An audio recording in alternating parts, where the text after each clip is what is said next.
Friends, ఇప్పుడే అందిన వార్త 100 కోట్ల అవినీతిలో దొరికిన కీలక అగ్రనేత అంటూ వార్తలు అయితే వస్తున్నాయి అండి. ఆ వివరాలు ఏంటనేది వీడియో రూపంలో తెలుస్తుంది. వీడియోని పూర్తిగా చూడండి, కంప్లీట్ ఇన్ఫర్మేషన్ అయితే అర్థమవుతుంది. చాలా మంది వీడియోస్ ఉన్నారు కానీ సబ్స్క్రైబ్ చేసుకోవడం మర్చిపోతున్నారండి. దయచేసి ఈ ఛానల్ సబ్స్క్రైబ్ చేసుకొని బెల్ బటన్ యాక్టివేట్ చేసుకోండి.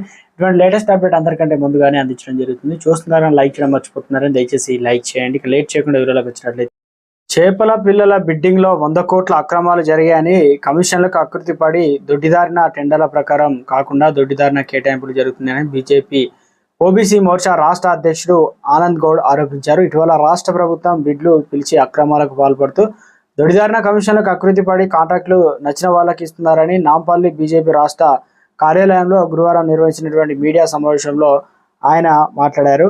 రాష్ట్రంలో అత్యంత తక్కువ టైంలో అత్యంత ఎక్కువ అవినీతి అక్రమాలు పాల్పడిన ప్రభుత్వం కాంగ్రెస్ అని విమర్శించారు. అన్ని శాఖల్లో మంత్రులు 10 ఏళ్ల దాహాన్ని తీర్చుకునేలా అవినీతికి పాల్పడుతుంటే స్వయంగా సీఎం సైతం ఆర్ ట్యాక్స్ అడ్డగోలుగా దోచుకుంటున్నారని ఆరోపణలు చేశారు. గత బీఆర్ఎస్ పాలననే ముఖ్యమంత్రి రేవంత్ రెడ్డి ఫాలో అవుతున్నారని మండిపడ్డారు.